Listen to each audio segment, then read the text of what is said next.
Bismillahirrahmanirrahim. Assalamualaikum warahmatullahi wabarakatuh.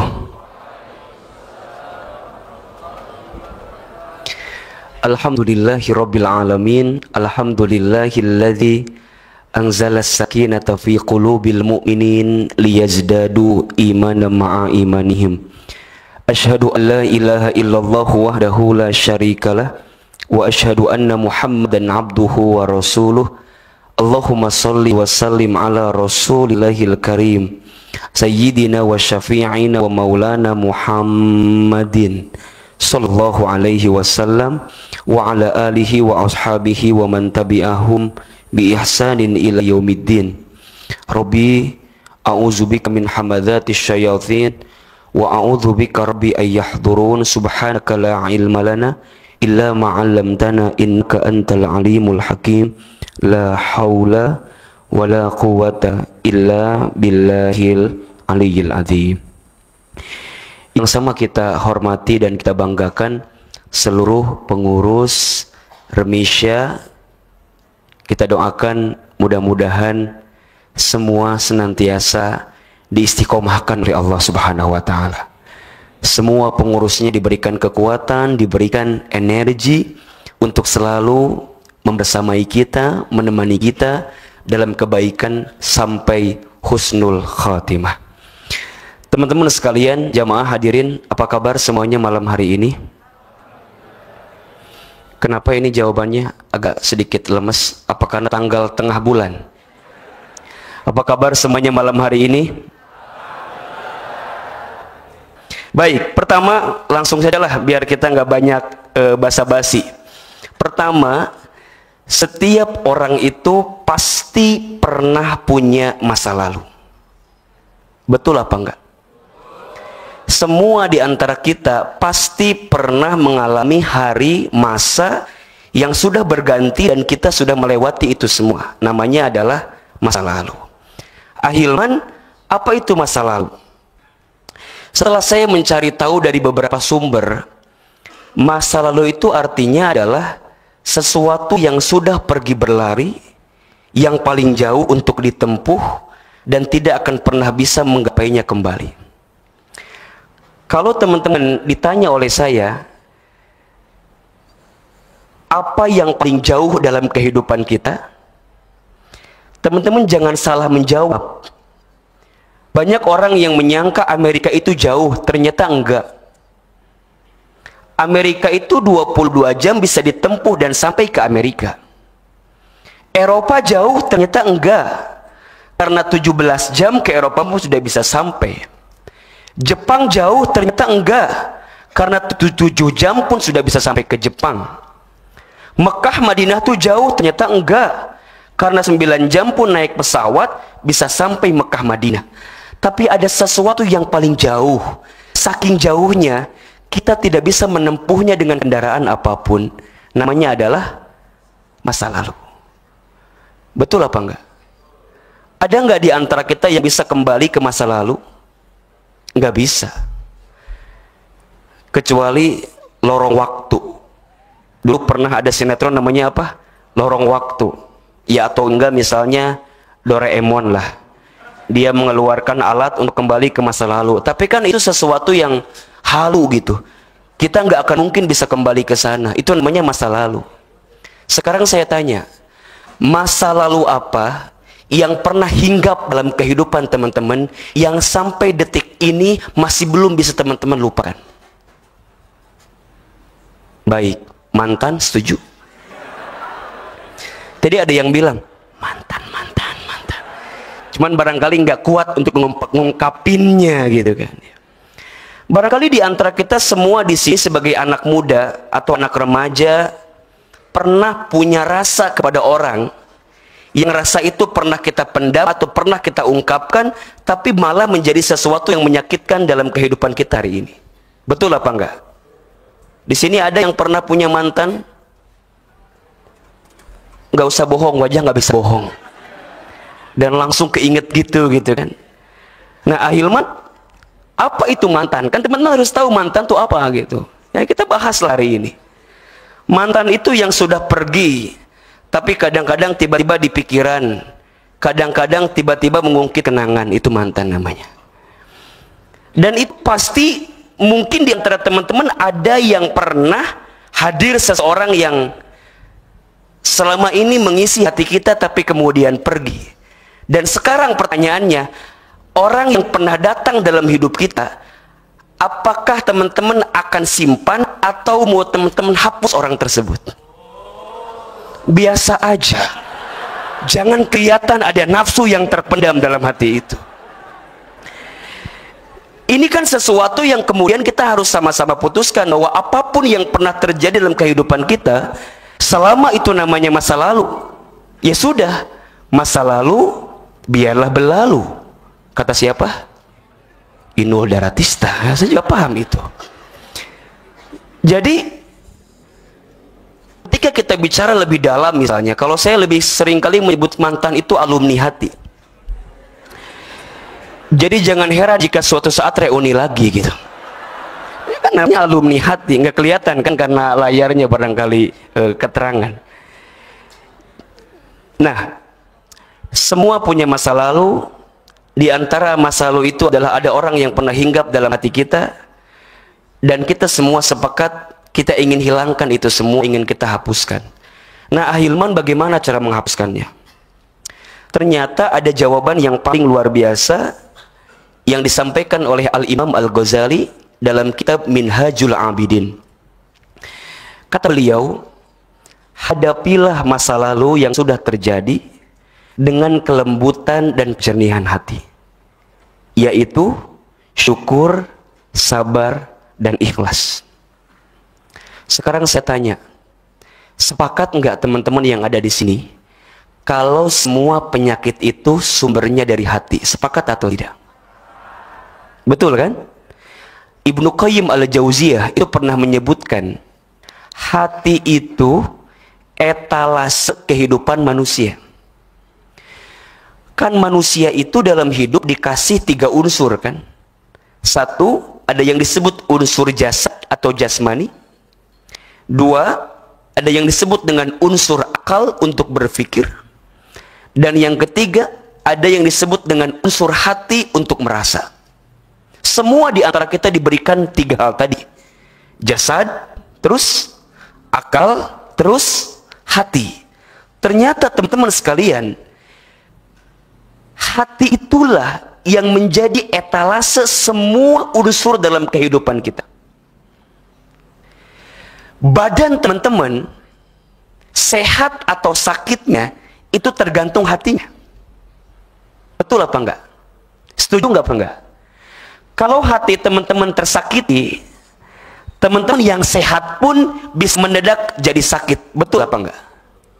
Teman-teman yang lagi sakit hatinya, barangkali mohon maaf, awalnya badan ini fine-fine saja, tapi bisa jadi karena hatinya terluka, bisa meriang mendadak di hari itu. Betul apa enggak? Bisa tiba-tiba sakit badan, bisa tiba-tiba sakit kepala, bisa tiba-tiba sakit panas, bisa tiba-tiba asma, jantungan, bisa, tergantung hatinya. Maka hati itu etalase segala urusan hidup kita. Ucapan yang keluar di hati seorang manusia itu tergantung hatinya. Bahkan yang paling luar biasa, wajah kita berkarisma atau tidak tergantung hatinya. Makanya teman-teman sekalian, kalau mau lihat teman kita, gampang saja. Lihat bagaimana wajahnya, disitulah tercermin bagaimana hatinya. Kelihatan. Nah, maka untuk menghapus jejak masa lalu, jawabannya sederhana. Hadapilah masa lalu yang sudah terjadi dengan kelembutan dan kejernihan hati, yaitu syukur, sabar, dan ikhlas.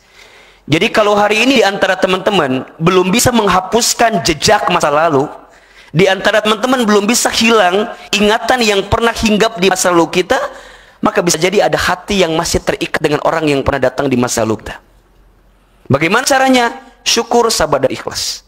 Pertama, jika Allah pernah menghadirkan seseorang yang membuatmu meneteskan air mata bersedih, maka Allah sedang menyiapkan pahala sabar.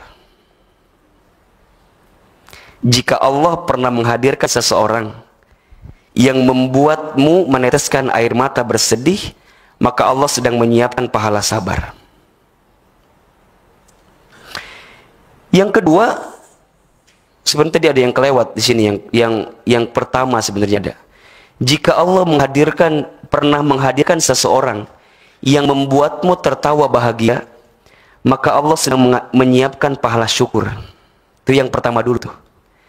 Jika Allah pernah menghadirkan seseorang yang membuatmu tertawa bahagia, maka Allah sedang menyiapkan pahala syukur. Baru yang kedua, jika Allah menghadirkan seseorang yang membuatmu meneteskan air mata bersedih, maka Allah sedang menyiapkan pahala sabar. Dan yang ketiga, jika Allah pernah menghilangkan seseorang yang kamu miliki dan bahkan kamu cintai, maka Allah sedang menyiapkan pahala ikhlas. Sekarang saya mau tanya, berarti untuk semua masa lalu kita yang pernah terjadi, semuanya baik atau tidak? Baik atau tidak? Jika dihadapi dengan hati yang bersih, jika dihadapi dengan hati yang jernih, maka semuanya baik. Lihat sabda Nabi Shallallahu Alaihi Wasallam, ajaban likulli mu'min, ajaib hidup seorang yang beriman itu. Ahilman, apa yang membuat dia hebat dan ajaib? Yang membuat dia ajaib adalah karena semua perkara dalam kehidupannya ada baik, nggak ada yang tidak baik. Ketika Allah hadirkan sesuatu yang membahagiakan, berarti babnya Allah sedang menghadirkan bab syukur. Tapi kalau ada orang yang pernah menyakiti hati kita sampai kita bersedih, maka sebenarnya Allah sedang menyiapkan pahala sabar. Bahkan saat kita kehilangan seseorang yang kita miliki, yang kita cintai, benar-benar kita nangis karena kehilangan itu, maka pada bab yang bersamaan Allah sedang menyiapkan pahala ikhlas. Jadi semuanya baik teman-teman sekalian. Dan jangan pernah mengukur kebaikan itu sesuai dengan ukuran logika kita sebagai manusia. Demi Allah, kita ini manusia terlalu lemah untuk bisa mengukur semua kejadian yang Allah datangkan. Kita ini manusia terlalu tak punya kekuatan untuk bisa memastikan apa yang Allah hadirkan dalam kehidupan kita. Tapi pastikan dalam kehidupan teman-teman, semua yang hadir ini berkat rahmat, iradat, kudrat Allah Subhanahu wa Ta'ala. Ingat, yang baik menurut kita belum tentu baik menurut Allah. Tapi yang baik menurut Allah pasti yang terbaik untuk kita. Kan kita mah kadang-kadang suka begini ya, mohon maaf. Kita mah kadang-kadang suka mengambil hak Allah dalam menentukan sesuatu. Betul apa enggak? Seakan-akan maunya kita, inginnya kita, mintanya kita, itu yang terbaik menurut kita. Padahal belum tentu baik menurut Allah. Al-Baqarah ayat 216 kan. Bisa jadi kamu anggap baik padahal di mata Allah buruk. Bisa jadi kamu anggap buruk padahal di mata Allah baik. Jadi sebenarnya dalam urusan hidup ini, apapun yang pernah terjadi, yang terbaik pasti yang datang dari Allah Subhanahu wa Ta'ala. Makanya kalau Ahilman punya satu mantra yang selalu saya ucapkan ketika saya mendapatkan sesuatu apapun yang Allah hadirkan. Ahilman, apa mantranya? Saya selalu mengatakan ini yang terbaik. Teman-teman lulus kuliah, kemudian nyari kerja, sampai sekian tahun lamanya pekerjaan itu belum dapat, bahkan teman-teman seangkatan sudah pada kerja semua. Maka teman-teman katakan dalam hati teman-teman, ini yang terbaik. Teman-teman sudah merangkai kisah dengan seseorang bertahun-tahun, bahkan 3 tahun kayak nyicil motor. Tapi di ujung-ujung, gak ada angin, gak ada hujan, tiba-tiba harus ketemu dengan bab perpisahan. Dan dia bilang dengan sesuatu yang sangat menyakitkan walaupun dikit. Gimana kalimatnya saya lupa. Neng, misalnya kalau namanya Neng gitu ya. Kalau namanya Susi, panggil Susi. Susi, sepertinya kita cukup sampai di sini. Apa Rudi? Nah, namanya Rudi tadi itu. Kamu bilang apa barusan? Cukup sampai di sini. Mungkin buat si Rudi simple, 3 tahun itu bukan memori yang bisa diingat-ingat. Dia bisa mudah melupakan. Tapi buat si Susi, 3 tahun itu sesuatu yang sangat susah untuk dilupakan. Bahkan si Susi udah kebayang, kalau seandainya putus dengan si Rudi ini, dia nggak tahu harus pulang lewat jalan yang mana. Karena selama ini jalan yang biasa dia tempuh bersama si Rudi itu. Jadi takutnya dia pulang ke sana, dia ingat memori bersama si Rudi. Jadi dia nyari jalan lain, muter, nyampainya besok ke rumahnya. Padahal dia tahu rumahnya dekat, tapi diputerin. Yang Susi bayangin adalah kalau putus sama si Rudi, barangkali dia harus makan apa, dan mungkin harus puasa. Karena hampir semua menu pernah dimakan bersama si Rudi itu. Dia khawatir kalau makan itu dia ingat dengan kenangan bersama si Rudi itu. Itu kan sakit. Tapi itu bisa jadi terjadi, betul apa enggak? Betul apa enggak? Sekarang saya mau tanya, yang paling mudah melupakan itu laki-laki atau perempuan? Kata siapa? Nah, saya tanya lagi nih, bener-bener nih. Yang paling gampang untuk bisa melupakan itu laki-laki atau perempuan? Bagaimana laki-laki, antum setuju? Jangan-jangan antum dibalik itu semua yang ada di sini. Perempuan benar jawabannya. Laki-laki itu mudah mencintai, mudah melupakan. Perempuan itu tak mudah mencintai dan tak mudah melupakan. Kata Nabi SAW, al-mar'atu kal mir'ah. Perempuan itu seperti cermin, hatinya. Ahilman, cermin itu seperti apa? Cermin itu kalau sudah pecah, mungkin kita bisa merangkai pecahan daripada cermin itu. Tapi ingat, pantulannya tidak akan sempurna seperti sedia kala sebelum dia dipecahkan. Begitulah hati perempuan kan? Hati perempuan itu kalau sudah tersakiti, mudah memaafkan, tapi tak bisa melupakan. Dan dia akan ingat sampai berabad-abad ke depan. Semakin teman-teman bertanya dan semakin teman-teman mengusik masa lalunya, maka semakin teriris hatinya. Kalau buat laki-laki mudah. Makanya PR-nya mohon maaf, laki-laki antum, kalau sekiranya antum gak akan serius, jangan pernah mempermainkan hati perempuan. Karena hati perempuan itu bukan hati untuk dicoba-coba oleh antum sebagai laki-laki.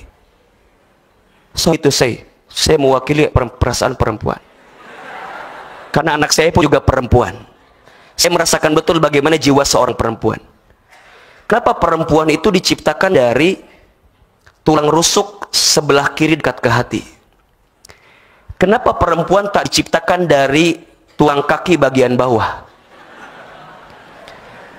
Dan kenapa perempuan pun tak diciptakan dari tulang kepala bagian atas? Kenapa coba? Allahu Akbar. Perempuan tak diciptakan dari tulang kaki bagian bawah karena posisinya bukan untuk dicaci maki dan dihinakan dalam kehidupan. Perempuan pun tak diciptakan dari tulang kepala bagian atas karena perempuan bukan makhluk yang sekedar untuk disanjung dan dipuja. Tapi perempuan diciptakan dari tulang rusuk sebelah kiri dekat ke hati yang posisinya untuk dicintai dan dihargai. Catat status. Penting sekali itu. Maka ahilman bukan memihak perempuan, tapi tidak ada yang paling dirugikan dari semua masa lalu yang pernah terjadi dalam urusan hati kecuali perempuan. Karena perempuan menggunakan pilihan berdasarkan hatinya, laki-laki menggunakan pilihan, memutuskan pilihan tergantung logika otaknya. Betul apa enggak?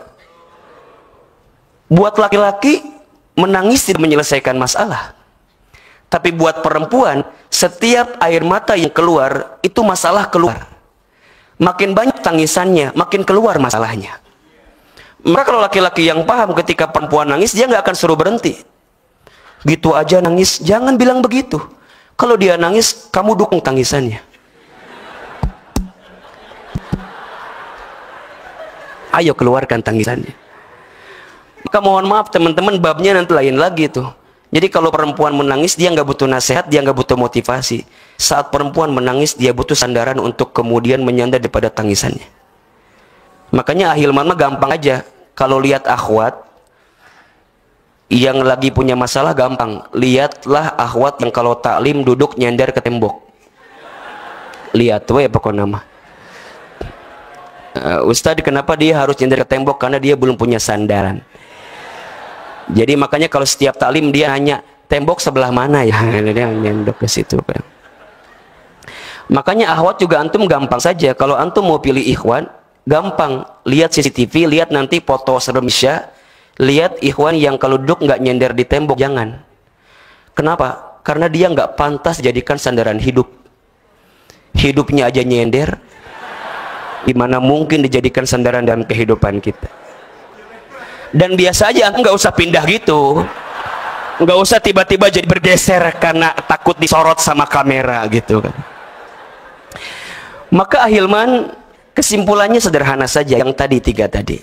Jika Allah pernah menghadirkan seseorang yang membuat kita bahagia, maka Allah sedang menyiapkan pahala syukur.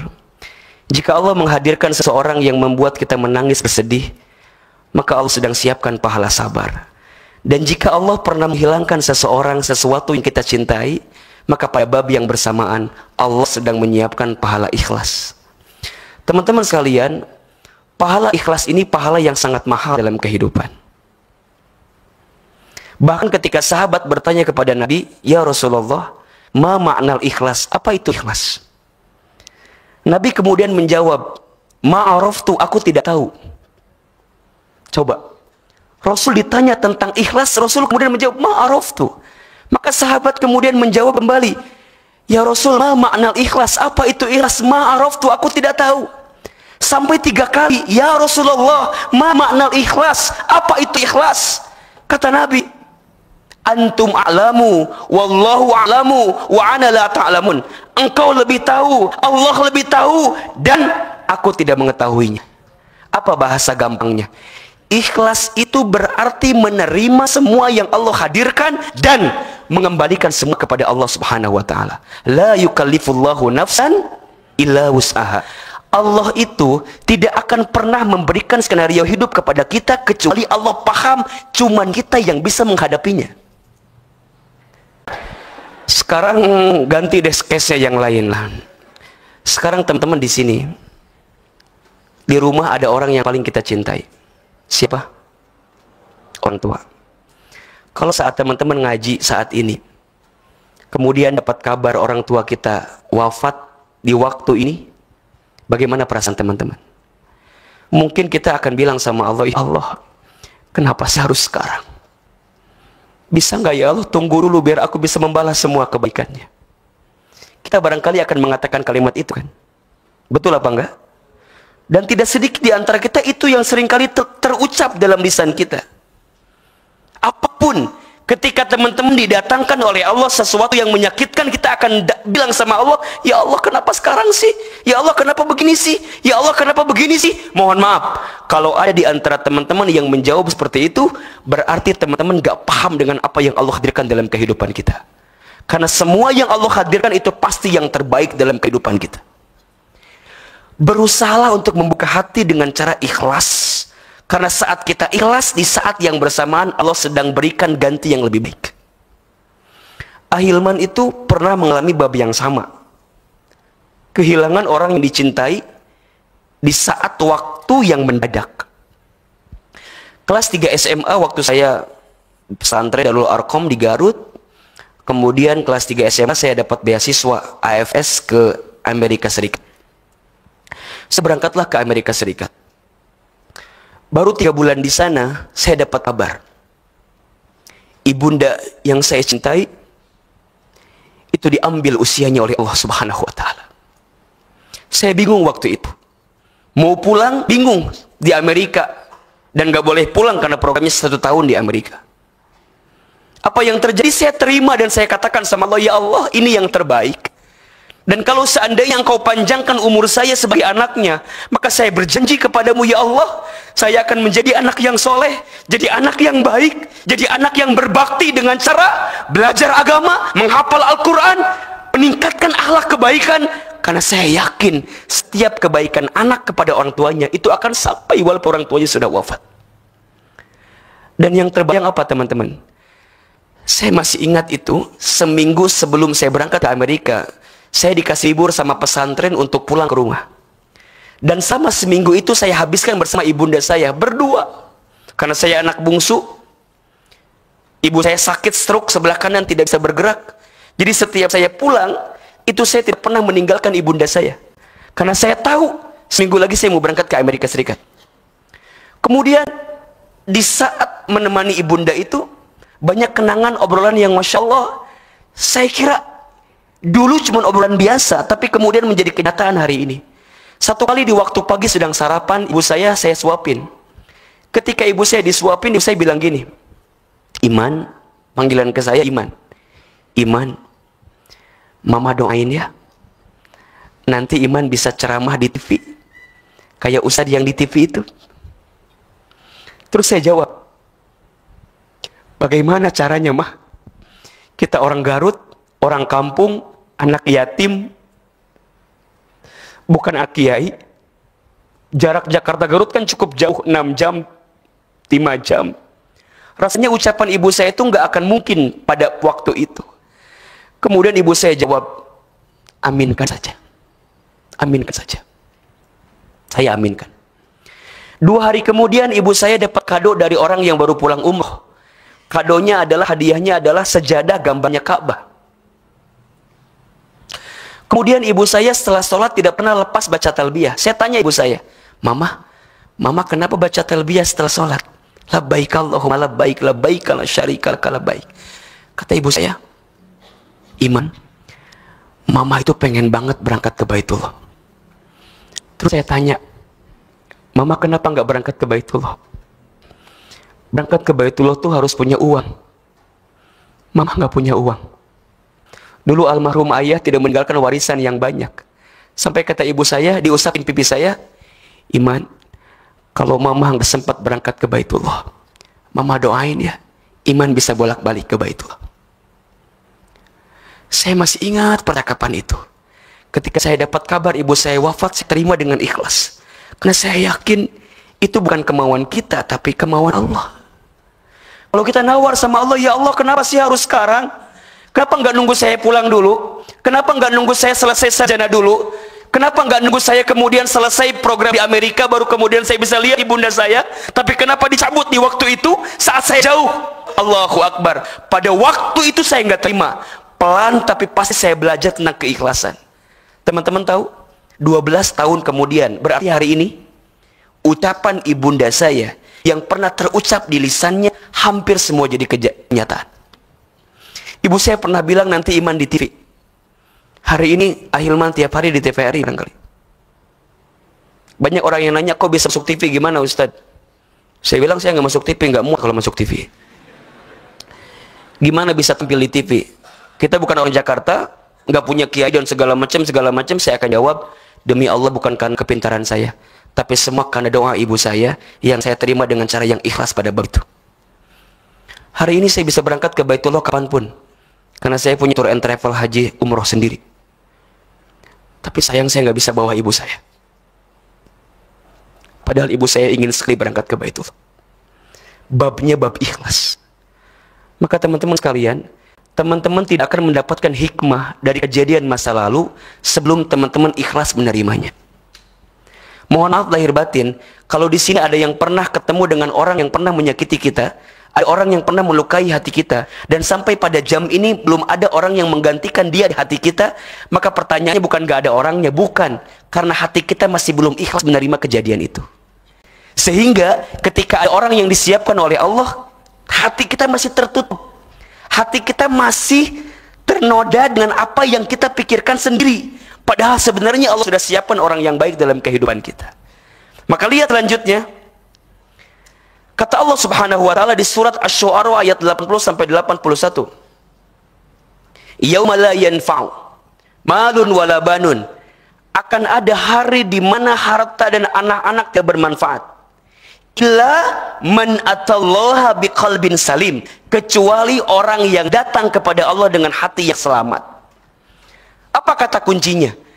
Kita tidak akan pernah didatangkan jawaban tentang apapun kecuali hati kita salim, selamat. Doa kita kenapa nggak diijabah-ijabah? Bukan kurang doanya, karena bisa jadi saat berdoa hati kita tidak terpaut dengan Allah Subhanahu wa Ta'ala. Kenapa pengganti itu nggak datang-datang dalam kehidupan kita? Bukan nggak ada penggantinya, tapi karena hati kita belum ikhlas menerimanya. Pekerjaan baru, kita di PHK. Kenapa kita belum bisa mendapatkan pekerjaan baru padahal udah apply kemana-mana? Bisa jadi hati kita belum bersih.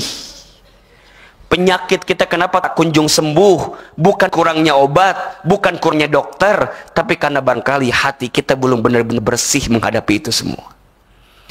Maka satu kali Rasulullah SAW itu pernah gelisah, karena ketika diperintahkan ke kota Taif, kemudian beliau dicaci maki, bahkan dilempari batu.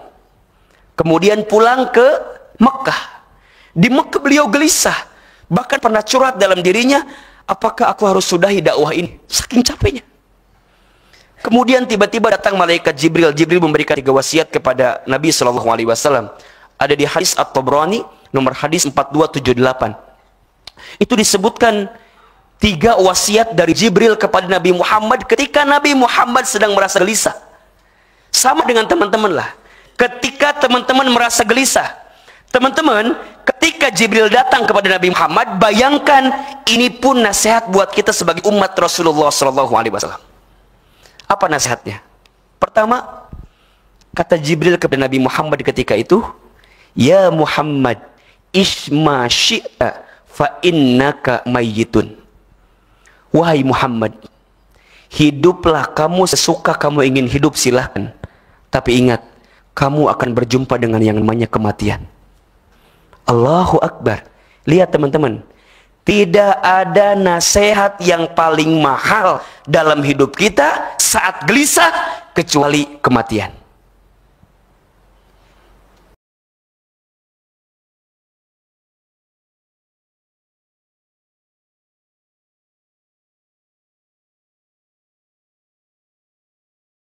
Ini kan semua wajahnya hampir sama semua.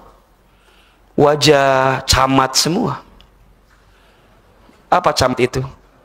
Ya calon mati semua kita ini. Segelisah apapun kita teman-teman sekalian, stop. Terlalu gelisah. Karena akan ketemu bab kita akan berakhir hidup ini. Mati namanya. Sekarang saya mau tanya, yang ada di sini sudah siap mati atau belum? Sudah siap atau belum? Kenapa belum siap? Harusnya jawabannya siap dong. Udah siap atau belum? Kenapa siap? Harusnya belum siap dong jawabannya. Sekarang saya mau tanya ini ke teman-teman, gampang aja pertanyaannya. Kalau teman-teman boleh milih, jadwal kematian kita mending dikasih tahu atau mending dirahasiakan? Coba jawab. Ini mikir dulu kalau jawab deh. Jadwal kematian kita lebih baik dikasih tahu atau dirahasiakan? Benar. Pengen dirahasiakan? Oke. Kenapa pengen dirahasiakan? Hah? Kenapa pengen dirahasiakan? Allahu Akbar. Ibnu Qayyim al-Jauziyah menjawab, kenapa mati itu dirahasiakan? Agar manusia tenang mempersiapkannya. Betul apa enggak? Coba saya mau tanya, kalau teman-teman yang hadir di sini hari ini, malam ini, jamaah remisya yang hadir ngaji, kui ngaji malam ini akan meninggal jam 10 malam. Misal, tiba-tiba ada yang DM malaikat Ijroil karena Instagram. Meninggal jam 10 malam. Saya mau tanya, jam 9 hari ini sampai jam 10 teman-teman mau ngapain? Mau ngapain? Ikhwan, antum mau ngapain? Mau apa? Sholat taubat. Berapa rakaat? Sejam sholat terus? Kayak sholat, habis sholat ngapain? Mau nggak saya kasih tahu? Nikah. Mau mati loh, ngapain lagi? Ini yang nunda nikah, orang yang, mohon maaf ya, orang yang nunda nikah padahal kesempatannya ada, orang yang nggak takut mati itu. Kalau dia takut mati dalam waktu segera, dia buru-buru nikah. Dan akhwat, antum yang nolak Ikhwan gara-gara Ikhwan itu wajahnya abstrak misalnya gitu. Ya kalau mau bilang gak jelas gak enak gitu saya bilangnya gitu. Abstrak lah gitu. Penghasilannya abstrak, wajahnya abstrak. Mohon maaf, jangan pernah menolak itu. Karena bagaimanapun keadaannya pasti akan mati. Maka kalau akhwat yang paham akan pilih-pilih. Selama ada Ikhwan soleh datang ke rumah, bismillah aja. Kau mau gak nikah sama aku? Mau. Nggak banyak mikir gitu. Ketika ditanya, kok kamu cepat gitu maunya? Aku takut mati. Gitu. Cepat. Serius. Kan gitu. Kata Nabi SAW, orang tidak akan berbuat maksiat kalau ingat dengan kematian. Betul apa enggak? Teman-teman, nih, mau mabok, ingat mati jadi mabok apa enggak? Enggak. Bener enggak? Pas lupa mati, mabok lagi. Kan gitu kadang-kadang. Makanya disebutkan siapakah orang yang cerdas itu kan? Ada pertanyaan dalam hadis. Siapakah orang yang cerdas itu? Allahu Akbar. Orang yang cerdas bukan orang yang tinggi IQ-nya. Orang yang cerdas bukan orang yang paling besar bisnisnya. Bukan. Orang yang cerdas adalah orang yang paling banyak ingat mati dan mempersiapkan kematian itu. Allahu Akbar. Maka teman-teman sekalian, mumpung mati dirahasiakan waktunya, ayo siap-siap dari sekarang. Iya kan? Innamal mar'u yumitu fil hayat illa madzatihi fil hayati dunya. Setiap manusia akan diwafatkan oleh Allah sesuai dengan kebiasaannya saat hidup di dunia. Jadi kalau teman-teman pengen tahu matinya seperti apa, lihat kebiasaannya. Waktu misteri, nggak ada yang tahu. Bisa jadi teman-teman duluan, Ustadz Hilman belakangan, bisa. Atau dibalik, Ustadz Hilman belakangan, teman-teman tetap duluan. Karena Allah juga tahu siapa yang harus duluan kan. Waktu misteri, mohon maaf, tempat misteri. Ada orang yang meninggal di rumah sendiri, ada atau tidak? Ada. Ada orang yang meninggal di rumah sakit, ada. Ada orang yang meninggal di jalan, ada. Ada orang yang meninggal di kantor, ada. Ada ikhwan yang meninggal di masjid. Coba yang ikhwan, antum mau nggak meninggal di masjid? Coba jawab yang kencang. Mau meninggal di masjid? Jangan terkecoh. Tanya dulu, lagi ngapain di masjidnya? Betul apa enggak? Akhwat, antum mau nggak meninggal di Mekah? Jawab yang kencang, jangan ragu-ragu, tenang aja ya. Mau Ustaz? Iya. Tapi tanya dulu lagi ngapain di Mekahnya. Sama antum juga di masjid lagi ngapain? Ada orang yang masjid lagi sholat, ada nggak? Ada yang lagi doa, ada apa? Ada yang lagi ta'lim, ada. Tapi ada nggak orang yang di masjid meninggal gara-gara maling sendal di masjid? Masjid sih, masjid. Tapi dia maling sendal di masjid. Antum pengen meninggal di Mekah, hati-hati. Abu Lahab juga meninggal di Mekah. Iya kan? Bener nggak kira-kira? Neraka itu belum ada orangnya. Kandidat pertama yang disiapkan neraka Abu Lahab. The first Abu Lahab. Jadi Allah nggak usah pakai babak spektakuler dulu, nggak usah. Itu udah Abu Lahab pertama kali masuk ke dalam api neraka. Sebelum neraka jadi, Abu Lahab dipastikan masuk ke dalam api neraka. Di mana meninggalnya? Di Mekah. Maka yang waktu nggak jadi masalah, tempat nggak jadi masalah, tapi yang paling menentukan adalah asbabul maut, sebab kematian kita. Sedang apa saat kita wafat? Hati-hati teman-teman. Jadi kalau teman-teman lagi bikin maksiat, lagi buat maksiat, bayangin lagi mati, pasti insya Allah nggak jadi maksiat. Assalamualaikum uhti, misal ada yang DM. Dan itu dipastikan buaya, ya biasa. Misal, Assalamualaikum uhti, dia langsung ngajak nonton berdua misalnya. Sekarang ada film baru loh, Suara Dilan untuk Milea misalnya. Kamu mau nggak nonton? Mau nggak ya? Ayo dong nih, aku nunggu jawabannya. Daripada pusing ngejawabnya, langsung aja kirim. Aku nggak mau, takut mati. Itu pasti deg-degan. Sejam kemudian dia nanya, boleh sih asal dibayarin, katanya. Mau korupsi, mau berbuat salah, ingat mati mah jadi nggak jadi. Makanya tidak ada nasihat yang paling mahal kecuali kematian. Pertama, makanya Nabi ketika dikasih nasihat ini tiba-tiba tertegun Haji Jibril. Jadi sebesar apapun gangguan dari kota Taif, orang Taif, tenang. Karena yang paling penting bukan kehidupanmu, tapi ujung kematianmu. Banyak orang yang hari ini menyiapkan hidup enak, tapi sedikit yang menyiapkan mati dalam keadaan enak. Betul apa enggak?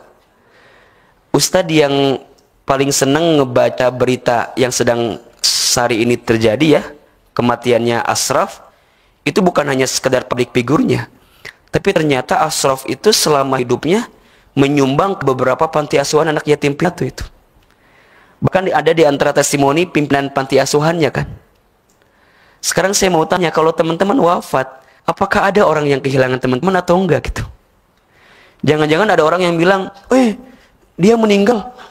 Oh meninggal? Oh gitu. Kenapa nggak dari kemarin? Nggak bisa aja kayak gitu coba. Makanya kata Ali bin Abi Thalib, siapakah manusia yang paling beruntung dan bahagia?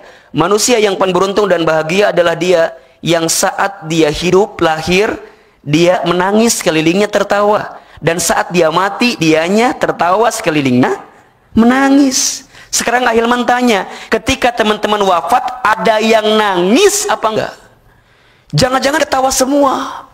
Wah, harusnya kemarin. Sebel saya lihat ya teh. Jangan-jangan ketika teman-teman meninggal, orang pada syukuran. Pikirin loh teman-teman, ini bukan bercanda, benar. Makanya Hilman ya capek dari Bogor, Sentul, mau berdakwah di Tangerang Selatan. Cuman satu harapan saya, seandainya saya tak punya waktu untuk hidup kembali dan berakhir kehidupan saya, akan banyak orang yang mendoakan kehidupan saya. Karena yang paling mahal bukan kehidupan di dunia, yang paling mahal kehidupan kita pasca dunia ini, alam kubur. Di dunia kita sedang lemah bisa minta bantuan. Di dunia kita sedang ketakutan bisa bersandar kepada orang yang berani. Di dunia kita kekurangan, kita masih bisa minta kepada orang yang berlebihan. Di alam kubur lama, tidak, sendiri, gelap, sempit, bau, terdiam sendiri. Jadi nggak ada yang bisa menemani kita kecuali amal-amal kita dan doa-doa orang yang baik dalam kehidupan kita. Maka lihat dalam hadisnya, idza mata ibnu Adam inqata'a amaluhu illa bisalasin. Ketika manusia meninggal, terputus semua amalannya kecuali 3 perkara. Pertama, sedaqatin jariyatin, sedekah jariah. Yang kedua, au ilmin yuntafa'u biha, ilmu yang diamalkan dan dimanfaatkan. Lihat yang ketiga, waladin solihin yad'ulah, anak-anak soleh. Hati-hati membacanya, hati-hati membacanya. Di situ yang dimaksud anak-anak bukan anak kandung. Kalau yang dimaksud anak kandung, kasihan yang nggak punya anak. Betul apa enggak? Tapi yang disebut walad adalah anak manusia. Siapa itu? Sahabatnya. Siapa itu? Temannya. Siapa itu? Gurunya. Siapa itu? Tetangganya. Siapa itu? Orang-orang yang dekat dalam kehidupannya. Walad. Karena kalau anak kandung bahasa Arabnya ibnun, bukan walad. Dan Nabi menuliskan waladin salihin yad'ulah, berarti teman-teman soleh yang mendoakan pun akan sampai ke dalam alam kubur kita. Sekarang saya mau tanya, teman-teman yang ada di sini temannya banyakkan yang mana? Yang soleh atau yang salah? Yang soleh atau yang salah? Allahu Akbar. Kalau banyakkan yang soleh, pegang erat-erat, jaga baik-baik, karena barangkali dia adalah teman yang bisa mendoakan kita nanti. Lihat kiri kanan kita, ingat Allah atau ingat utang? Lihat. Kalau ingat Allah kiri kanan kita, berarti dia teman yang baik.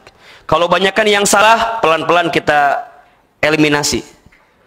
Eliminasi pelan-pelan. Ustaz, kalau gitu berarti kita membencinya. Lama, kita bukan membencinya. Kita hanya mencari waktu yang paling kuat untuk punya energi, sampai kita kuat kita bisa kembali kepadanya. Jadi kalau teman-teman menghindar dari teman yang gak baik itu, kan teman-teman benci kepada dia, bukan. Karena teman-teman sedang mencari kekuatan untuk bisa mendapatkan kekuatan baru, sehingga saat bersama dengan dia, teman-teman punya kekuatan yang dahsyat bersama dia nantinya. Yang kedua, Wa ahbib man syi'ta fa innaka mufarriqu. Kata Jibril, ya Muhammad, cintailah siapapun yang ingin kamu cintai, silahkan. Tapi ingat, kamu akan berpisah dengan orang yang kamu cintai. Bisa jadi kamu yang berpisah duluan dengan apa yang kamu cintai, atau orang yang kamu cintai berpisah duluan dengan kamu yang mencintainya. Orang tua, ya kan? Ada yang berpisah selamanya, ada yang berpisah sesaat, betul nggak? Coba ikhwan antum pernah punya seseorang yang dalam hati antum dulu ada? Punya? Berapa banyak? 99? Banyak amat. Luar biasa misalnya ya. Coba teman-teman. Kalaupun teman-teman gak bisa move on dari itu semua, yakini semua akan berpisah. Dan ingat ya, kalau teman-teman berpisah dengan orang yang kita cintai, misal dalam kematian, kalau frekuensinya sama, kita akan ketemu lagi. Saya ulangi ya. Misalnya nih, Ahilman berpisah sama orang tua Ahilman. Ibu saya sudah wafat. Saya yakin kalau frekuensi kesolehannya sama antara ibu dengan anaknya, dia akan ketemu juga. Yang membedakan hanya waktu take off saja. Ibu saya mungkin take off-nya lebih duluan. Saya take off-nya belakangan. Kalau tujuannya sama-sama surga, pasti ketemu lagi.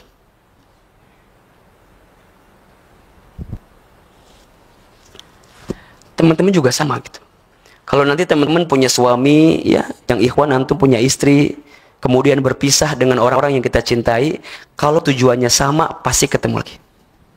Wa ahbib man syi'ta fa innaka mufarriqu. Satu kali ada seorang sahabiah namanya Ummu Salamah. Mungkin teman-teman tahu kisah ini kan. Ummu Salamah itu ditinggal oleh suaminya akibat terbunuh di perang Hunain. Ketika itu kemudian Nabi SAW menghampiri Ummu Salamah dan bertanya, wahai Ummu Salamah, bagaimana perasaanmu hari ini? Kata Ummu Salamah, ya Nabi, aku sakit, aku sedih. Kenapa? Karena aku kehilangan suamiku. Wajar, manusia. Betul apa enggak? Sampai kata Nabi begini, wahai Ummu Salamah, apakah ada yang suamimu sampaikan kepadamu untuk menguatkan dirimu? Kata Ummu Salamah, ada ya Rasulullah. Apa kata Rasul? Suamiku menyampaikan, ada saat berjumpa, pasti ada saat berpisah. Kalau kita tidak bersama di dunia, maka pasti kita akan bersama di surga. Karena aku wafat dalam keadaan baik, dan kamu mengizinkan aku berperang dengan keadaan yang baik. Sampai kata suaminya Ummu Salamah, kalau seandainya nanti aku wafat, kemudian kamu kehilangan diriku, maka bacakan kalimat ini, Inna lillahi wa inna ilaihi raji'un. Allahumma ajurni fi musibati wa khlufli khairan minha. Sesungguhnya semua milik Allah dan semua akan kembali kepada Allah. Ya Allah, berikan pahala dengan apa yang terjadi kepadaku dan gantilah semua yang hilang dariku dengan sesuatu yang lebih baik. Kemudian Nabi mendengar Ummu Salamah, kalimat itu bagus sekali. Teruskan kamu bacakan. Apa yang terjadi? 40 hari kemudian, setelah selesai masa iddah, datanglah seorang yang melamar Ummu Salamah. Ummu Salamah minta yang lebih baik kan? Siapa yang datang kepada Ummu Salamah? Rasulullah SAW. Jadi Ummu Salamah kehilangan suaminya, tapi Allah menggantinya dengan siapa? Rasulullah SAW. Bab itu ketemu ketika kapan? Ketika Ummu Salamah paham yang cintai berpisah dengan dirinya dan siap-siap diganti dengan yang lebih baik di mata Allah. Jadi hati-hati teman-teman yang hari ini sedang bersama dan merasa senang dengan kebersamaannya, jangan lalai karena kita akan ketemu dengan bab perpisahan. Bisa jadi berpisah sementara atau berpisah selamanya. Sampai yang ketiga. Wa'mal ma syi'ta fa innaka mazyun bih. Berbuatlah kamu sesuka kamu ingin berbuat, tapi ingat, kamu akan diminta pertanggungjawaban dengan apa yang kamu lakukan. Fa may ya'mal mithqala dzarratin khairan yarah wa may ya'mal mithqala dzarratin syarran yarah. Barang siapa yang berbuat kebaikan walaupun sebesar biji zarrah, Allah akan balas kebaikan itu. Tapi barang siapa yang berbuat keburukan, sebesar biji zarah, nggak ada orang yang ngelihat, tertutup rapat luar biasa, tetap Allah melihat keburukan kita. Maka teman-teman, saya mau tanya, teman-teman sholat yang butuh Allah atau kita? Saya tanya ya, sholat teman-teman itu yang butuh Allah atau yang butuh kita? Kita. Teman-teman taklim malam ini yang butuh Allah atau kita? Teman-teman baca Quran yang butuh Allah atau kita? Teman-teman infak sedekah yang butuh Allah atau kita? Kita. Demi Allah, semua amal-amal yang kita lakukan itu bukan Allah yang butuh. Karena kalau seandainya teman-teman tidak beramal pun, Allah tidak akan berkurang kekuasaannya. Justru yang butuh dengan amal itu kita. Karena manusia akan lemah hidupnya ketika tak punya amal dalam kesehariannya. Maka nanti amal dibagi tiga, teman-teman. Satu, ada yang disebut dengan amal soleh. Dua, ada yang disebut dengan amal ibadah. Tiga, ada yang disebut dengan amal jariah. Oke, amal dibagi berapa? Tiga. Satu, amal apa? Soleh. Dua, amal apa? Amal ibadah. Tiga, amal apa? Amal jariah. Paham semuanya atau harus Ahilman sampaikan pengertiannya? Sudah paham atau belum kira-kira? Belum. Baik. Pertama, amal soleh itu artinya semua perkara, baik perkataan atau perbuatan, yang disukai dan diridhoi oleh Allah, itu amal soleh.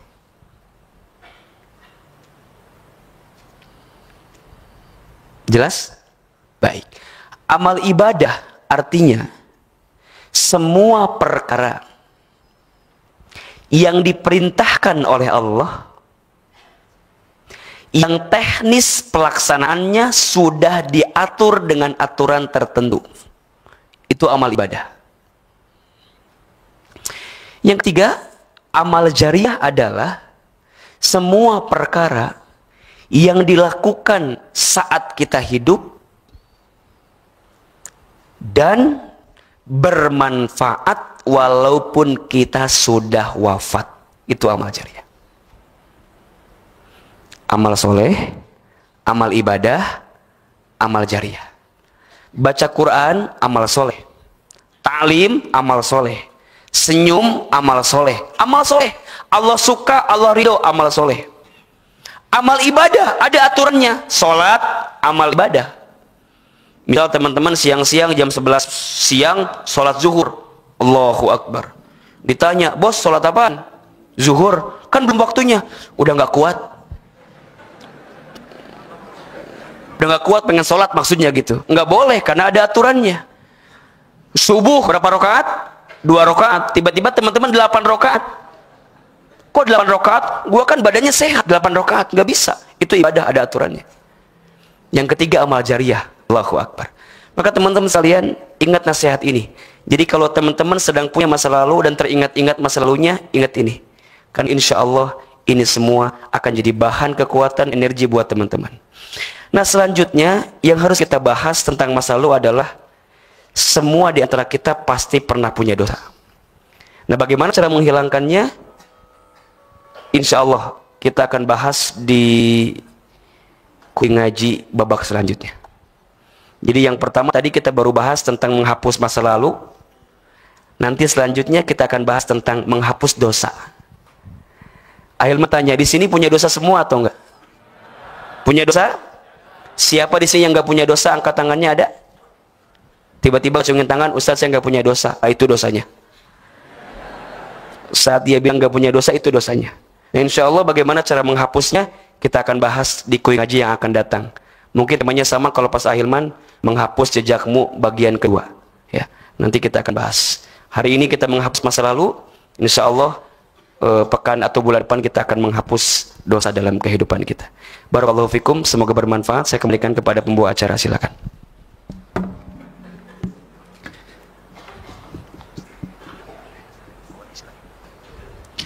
Masya Allah, jazakallah khair Ustaz Hilman Fauzi atas ilmu yang telah diberikan pada malam hari ini. Banyak sekali ilmu-ilmu dan nasihat-nasihat yang sudah kita dapat. Mungkin teman-teman ada waktu 10 menit untuk sesi tanya jawab, 2 pertanyaan saja. Dari Ikhwan, silakan mengacungkan tangan yang ingin bertanya. Ada? Tidak ada? Dari Akhwat, ada yang bertanya? Tidak ada juga ya? Baik, jika tidak ada pertanyaan, mari kita... Baik, di sini semua murid yang baik.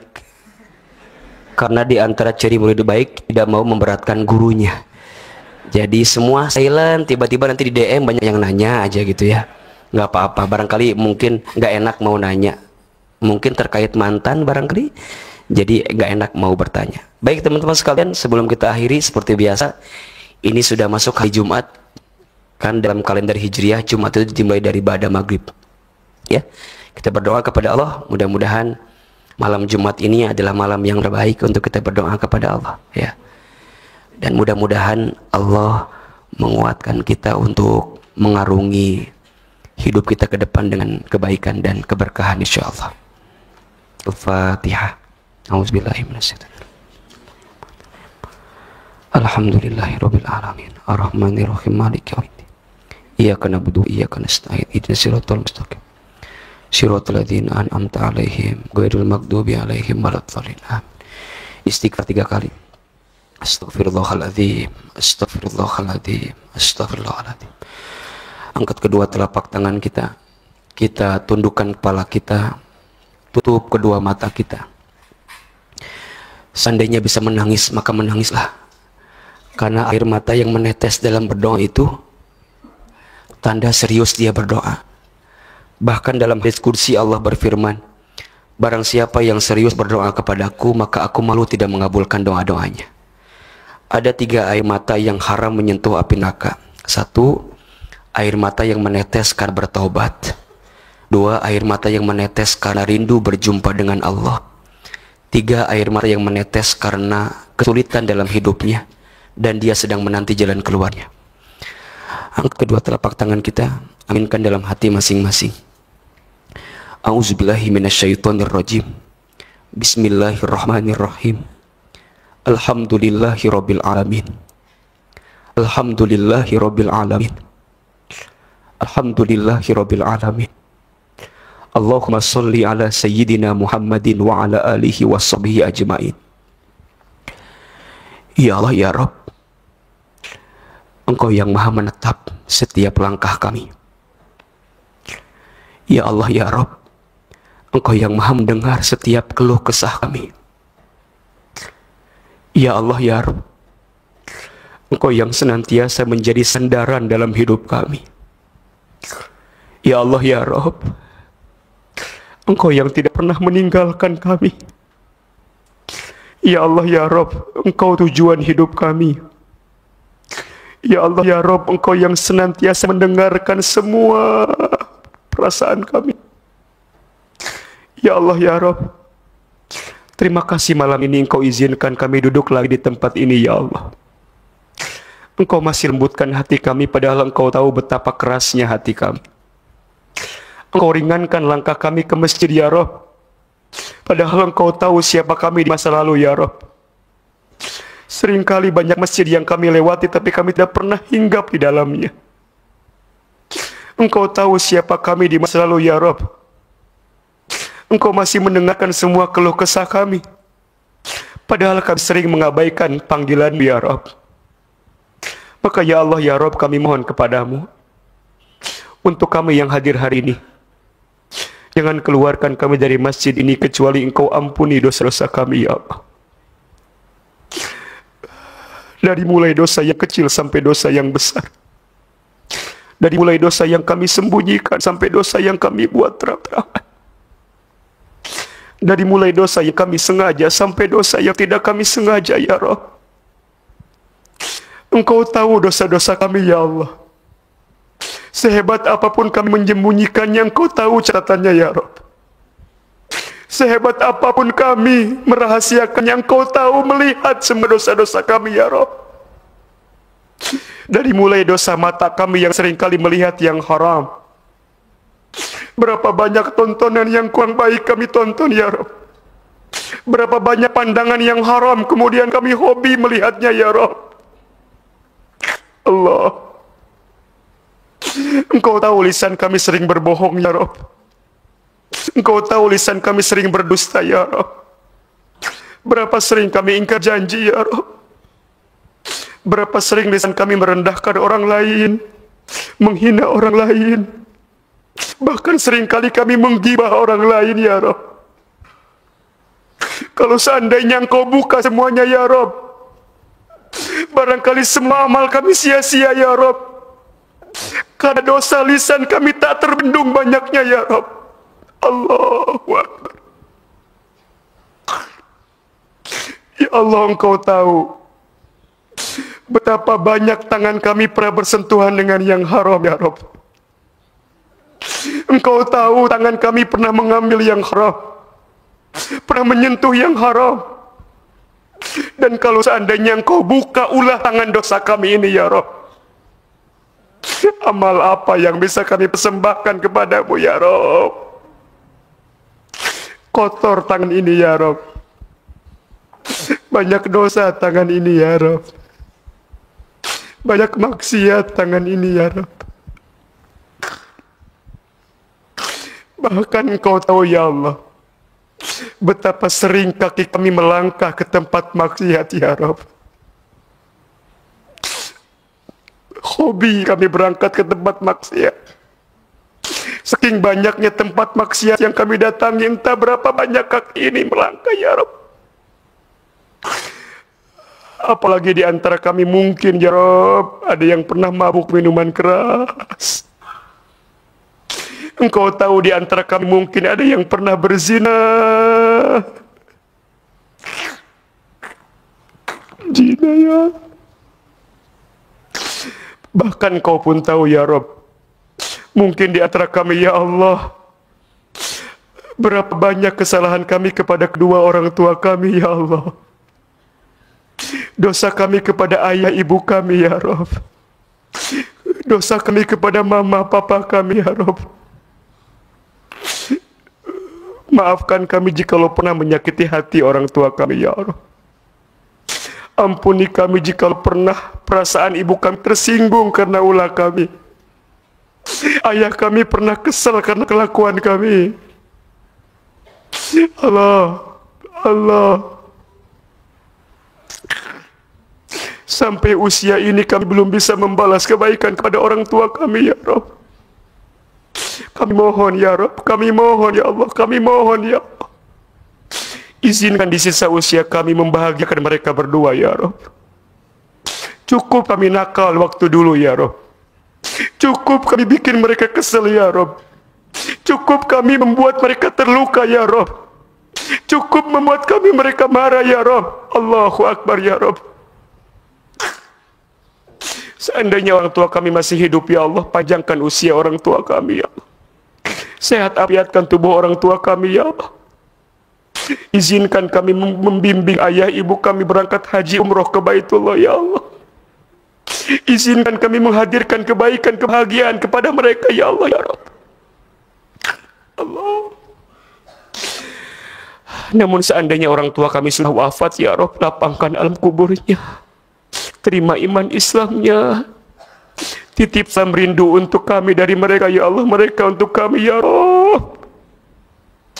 Ya Allah ya Rabb, malam ini kami mohon jadikan malam ini malam yang terbaik ya Allah. Kami tahu isi hati kami ya Rabb. Engkau tahu bagaimana perasaan kami ya Rabb. Siapapun di antara kami yang belum bisa menghapus masa lalu kami ya Allah, kami mohon Engkau tidak pernah pergi di hati kami ya Rabb. Teman-teman sekalian, silahkan berdoa sesuai dengan hajatnya masing-masing, sesuai dengan kisahnya masing-masing, sesuai dengan masalahnya masing-masing. Ayo belajar berdoa sama Allah. Sampaikan semua keluh kesahnya. Ya Allah, ya Bismillah. Minta sama Allah. Minta diistiqomahkan dalam ibadah. Minta dikuatkan dalam kehidupan.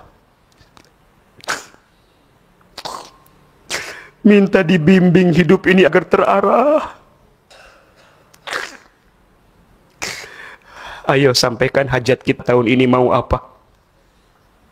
Apa harapan kita tahun ini?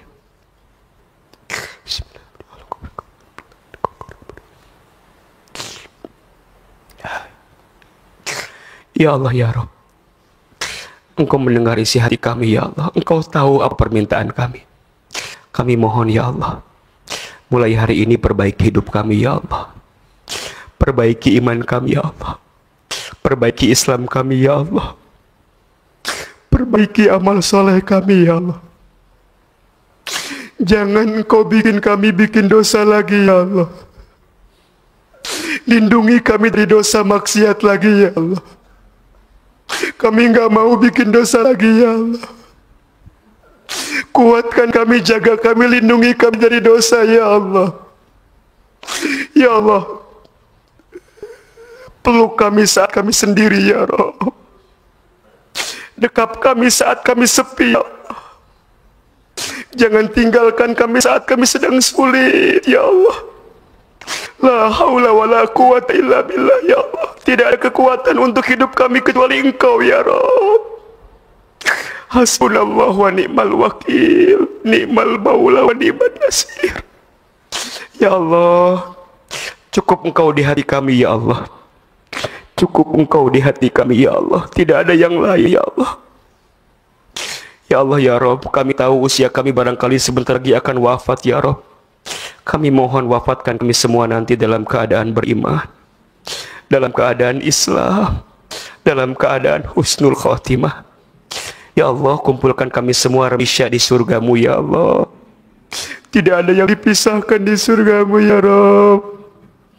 Kalau seandainya ada di antara sahabat kami di sini yang masuk surga ya Rabb, izinkan kami semua sahabatnya pun masuk ke dalam surgamu ya Rabb. Bertemu denganmu ya Rabb, menatap wajah Rasulullah sallallahu alaihi wasallam bersama dengan para sahabat Rasulmu, bersama dengan para tabi'in atba'ut tabi'in, bersama orang-orang soleh dalam surgamu ya Rabb. Kami tahu dosa kami banyak. Kami ingin masuk surga sedangkan dosa kami masih banyak ya Rabb. Kami mohon ya Allah, di sisa usia kami isi dengan amal-amal soleh ya Allah. Isi dengan amal-amal soleh ya Rabb. Rabbana zalamna anfusana wa illam taghfir lana wa tarhamna lanakunanna minal khasirin. Rabbighfir li wa liwalidayya warhamhuma kama rabbayani shaghira. Rabbana taqabbal minna innaka antas samiul alim wa tub alaina innaka antat tawwabur rahim. Rabbana la tuzigh qulubana ba'da idh hadaitana wa hab lana min ladunka rahmah innaka antal wahhab. Rabbana atina fid dunya hasanah wa fil akhirati hasanah wa qina azabannar. Subhana rabbika rabbil izzati amma yasifun. Wassalamun alal mursalin walhamdulillahi rabbil alamin.